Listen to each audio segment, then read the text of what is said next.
Assalamualaikum warahmatullahi wabarakatuh. Selamat pagi Bapak Ibu semuanya, peserta pelatihan kompetensi pemerintahan bagi jabatan pengawas. Perkenalkan, nama saya Ujang Busro Karim. Saya penyusun teknis pelatihan fungsional bagi aparatur dan non-aparatur pada BKPSDM Kabupaten Tasikmalaya akan menyampaikan materi tentang etika pemerintahan. Izin saya sambil berdiri ya Bapak Ibu sekalian, berbicara tentang etika pemerintahan. Yang akan disampaikan ada 3, terkait dengan kompetensi pemerintahan, kemudian etika pemerintahan, dan mengawasi penerapan nilai pelayanan publik dalam pelaksanaan tugas. Untuk tujuan pembelajaran, ada kompetensi dasar dan juga ada indikator keberhasilan. Setelah mempelajari materi ini, peserta dalam hal ini Bapak Ibu sekalian sebagai pejabat pengawas diharapkan mampu melaksanakan pengawasan penerapan nilai pelayanan publik di organisasi sesuai dengan standar kompetensi etika pemerintahan. Ini untuk 5 jam pelajaran ya Bapak Ibu sekalian. Untuk indikator keberhasilan tentu mampu ya atau dapat menerapkan etika pelayanan publik dalam pengambilan keputusan. Ini untuk dasar hukum ada 4, ada Undang-Undang 25 2009 tentang pelayanan publik. Kemudian ada Undang-Undang 23 2014 tentang pemerintahan daerah. Ada Undang-Undang 20 2023 tentang apa Bapak Ibu? Nah, Peraturan Negara ya, itu baru saja diundangkan mencabut Undang-Undang 5 2014 tentang, betul Ibu ya, aparatur sipil negara. Dan tentunya ini yang menjadi panduan utama dalam kompetensi pemerintahan, yakni Permendagri 108 2017 tentang kompetensi pemerintahan. Jadi Bapak Ibu sekalian, kalau kita berbicara ruh ya, semangat dari Undang-Undang 23 2014, karena ini adalah undang-undang sejarah dari mengganti Undang-Undang 32 2024, kemudian sebelumnya ada juga Undang-Undang 22 tahun 99, bahkan sebelumnya di era Orde Baru ada Undang-Undang 574, tentu ada arah kebijakan yang berbeda. Dari sentralisasi menjadi desentralisasi. Oleh karena itu, kenapa Undang-Undang 2003-2014 ini ada? Yakni untuk mempercepat terwujudnya kesejahteraan masyarakat. Itu kata kuncinya. Melalui apa?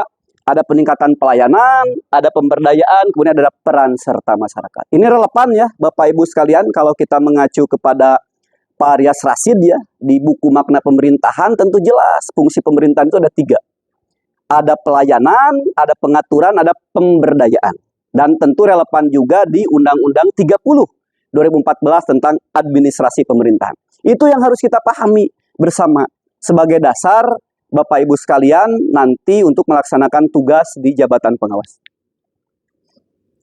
Lalu apa kaitannya dengan pelatihan ini? Nah, maka di Undang-Undang 20 2023 Bapak Ibu sekalian tentang aparatur sipil negara yang sudah disampaikan di pasal 49 disampaikan bahwa setiap pegawai ASN wajib, kalau di undang-undang sebelumnya di Undang-Undang 5 2014 ada hak pemenuhan kompetensi untuk pegawai negeri sipil 20 jam pelajaran selama 1 tahun, dan juga ada pengaturan bagi pegawai pemerintah dengan perjanjian kerja di aturan turunannya selama 24 JP. Maka di Undang-Undang 20 2023 dijelaskan wajib mengembangkan kompetensi. Ada 3. Kalau kita berbicara pasal 233 Undang-Undang 23 2014. Ada kompetensi teknis, kemudian Bapak Ibu sekalian, nah betul, manajerial, sosial kultural, dan pemerintahan. Nah ini yang menjadi kenapa di bold, diberi warna biru garis bawah ada pemerintahan. Kemudian ada 7 kompetensi pemerintahan di pasal 233 Undang-Undang Pemerintahan Daerah di penjelasan. Ada kebijakan desentralisasi, ada hubungan pemerintahan pusat dan daerah, ada pemerintahan umum, ada pengelolaan keuangan daerah, ada urusan pemerintahan yang menjadi kewenangan daerah, kemudian ada hubungan pemerintah daerah dengan DPRD, dan ada etika pemerintahan. Nah ini yang menjadi fokus bahasan kita ya di 5 JP pertemuan ini dan pertemuan selanjutnya tentang etika pemerintah. Tentu Bapak Ibu sekalian nanti metode pembelajaran Ya, silahkan Bapak Ibu nanti ada hal-hal yang perlu ditanyakan, disampaikan, didiskusikan, silahkan. Dan juga nanti kita ada studi kasus terkait dengan etika pemerintahan dalam penyelenggaraan pelayanan publik. Kita lanjutkan dulu, ini etika pemerintahan. Nah, kemudian ada nilai-nilai etika pemerintahan. Ini sangat penting, berkaitan dengan etika. Ada penghormatan terhadap hidup manusia dan HAM. Ada kejujuran, ya, Bapak Ibu sekalian. Kemudian ada keadilan di sana, ya. Kemudian ada moralitas, ada kesederhanaan, ada nilai agama, sosial, budaya, dan seterusnya. Etika pemerintahan itu memiliki fungsi utama. Jadi ada 3 fungsi utama. Mari kita lihat bersama-sama ke depan. Ini ada 3 fungsi utama. Ada pelaksanaan etika individu, ada pelaksanaan etika organisasi, dan ada pencegahan tindak pidana korupsi. Dari pelaksanaan etika individu ini diturunkan lagi, Bapak Ibu sekalian, kepada fungsi dasar. Jadi ada 6 fungsi dasar pelaksanaan etika individu. Dari mulai mengolah hubungan dengan unsur media informasi, membuat strategi peningkatan kepercayaan publik, menerapkan etos kerja, dan ini sengaja diberi warna biru, ini sebagai fungsi dasar yang akan kita pertajam dalam pertemuan. Ada menerapkan nilai pelayanan publik dan menerapkan etika pelayanan publik. Jadi sekali lagi ingat Bapak Ibu sekalian, ada fungsi utama etika pemerintahan, ada fungsi dasar pelaksanaan etika individu. Nah, kemudian dari fungsi dan fungsi dasar, kemudian ada elemen, ada mengawasi penerapan, dan ada KUK atau kriteria unjuk kerja, diberi warna biru, bahwa pegawai lain dipandu untuk menerapkan etika pelayanan publik dalam perilaku kerja. Nah, itu yang akan menjadi guide ya, yang akan menjadi pedoman bagi kita bersama. Jadi diingat sekali lagi ya, tadi ada undang-undang Pemdanya, ada tujuan Pemdanya, ada kompetensi pemerintahannya, lalu kita fokus di etika pemerintahannya, diturunkan lagi sampai kepada poin KUK, pegawai dipandu. Pegawai lain ini bisa rekan sejawat, tuh Bapak Ibu ya, bisa bawahan dan seterusnya. Nah, ini ada nilai dasar ASN, tentu ini menjadi nilai dasar yang sudah sangat familiar, berakhlak ya, ada berorientasi pelayanan, ada akuntabel, kompeten, harmonis, loyal, adaptif, dan kolaboratif. Nah, sehingga ini menjadi poin yang paling penting di PP 42 2004 tentang pembinaan jiwa korps dan kode etik PNS, bahwa dalam pelaksanaan tugas kedinasan keseharian itu harus berlandaskan kepada etika dalam bernegara, penyelenggaraan pemerintahan, berorganisasi, bermasyarakat, terhadap diri sendiri dan sesama PNS. Nah, ini menyangkut dengan pelayanan. Sebelum ke sini mungkin kita ada studi kasus dulu ya Bapak Ibu sekalian. Ada studi kasus. Nah, saya bacakan. Ada masyarakat yang akan mengajukan layanan ke unit kerja Bapak Ibu ya, namun bertepatan dengan jam istirahat ya. Sehingga petugas layanan tidak ada karena sedang makan siang. Tetapi si yang akan melaksanakan pelayanan tersebut waktunya terbatas dan ingin segera dilayani. Apa sekiranya yang akan Bapak Ibu lakukan dalam menghadapi situasi seperti ini terkait dengan pelayanan publik dan etika pemerintahan? Silakan, ada yang berpendapat? Ya, Ibu Erna silakan. Baik, terima kasih Pak. Kalau dilihat dari studi kasusnya ini kan ada jelas layanan yang dimaksud apa. Betul. Jadi kita identifikasi dulu layanannya. Kalau memang urgent saat ini juga, mungkin kita bisa mengundur sedikit waktu makan kita. Ya.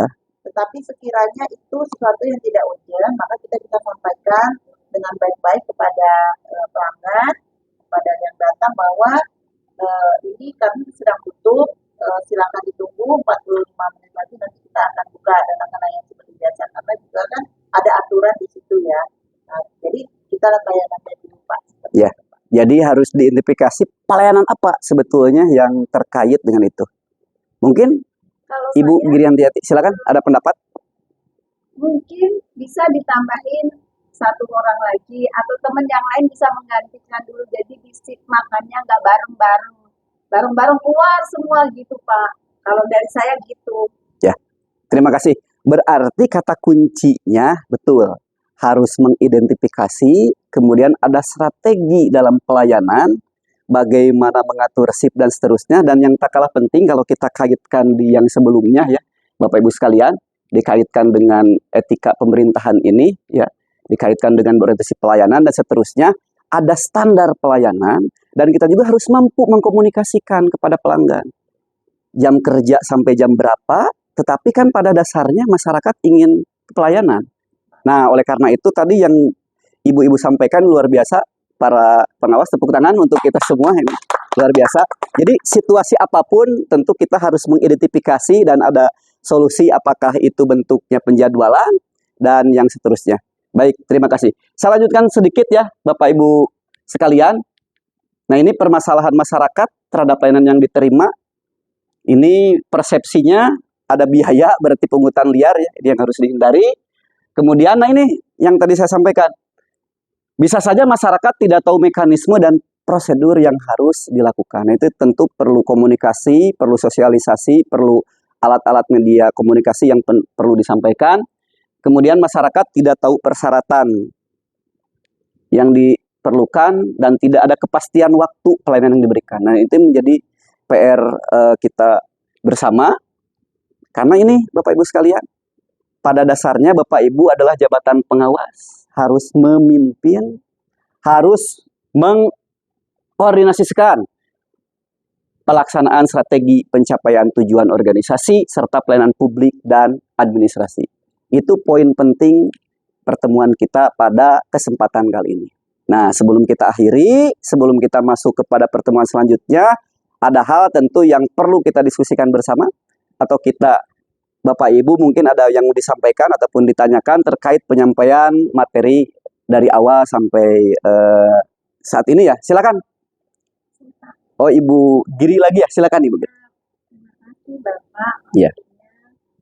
Ini Pak, setelah saya mendengarkan juga mengamati juga menyimak apa yang sudah Bapak sampaikan tadi, saya ingin tanya Pak, kira-kira upaya apa ini terkait dengan kita pegawai ya Pak, terkait dengan pegawai di luar kami yang ada di sini. Jadi apa sih upaya yang dapat dilakukan supaya pegawai yang lain itu dapat memiliki pedoman atau bisa memedomani etika dalam setiap pelayanan sesuai dengan tugas pokoknya. Ya, betul. Terima kasih. Sangat luar biasa pertanyaan yang disampaikan oleh Ibu. Ada dua hal Bu sebetulnya, kata kunci dalam pembinaan dan pengawasan pelayanan pemerintah. Yang pertama, organisasi harus mampu mengarahkan dan mengikat secara hukum kepada unsur organisasi. Jadi harus diikat dulu secara hukum. Berarti harus dilakukan elaborasi bersama, harus tidak hanya sebatas sosialisasi atau internalisasi. Jadi setiap aparatur harus mengikatkan kepada organisasi. Dan yang kedua, dipastikan aparatur harus senantiasa berada dalam jati diri sebagai aparatur. Agar dia fokus dan yakin dengan pilihan yang telah diambil dan sudah mengucapkan sumpah. Sekali lagi, bukan diambil sumpah, tetapi itu sudah keyakinan yang sangat mutlak kepada Yang Maha Kuasa bahwa prinsip kita itu adalah pengabdian kita sebagai pemimpin dan memberikan pelayanan yang terbaik. Tentu dengan langkah-langkah pembinaan seperti itu, setiap unsur aparatur sipil negara akan memberikan pelayanan terbaik dan akan diberikan keyakinan bahwa kita sebagai kesatuan dari unsur aparatur sipil negara.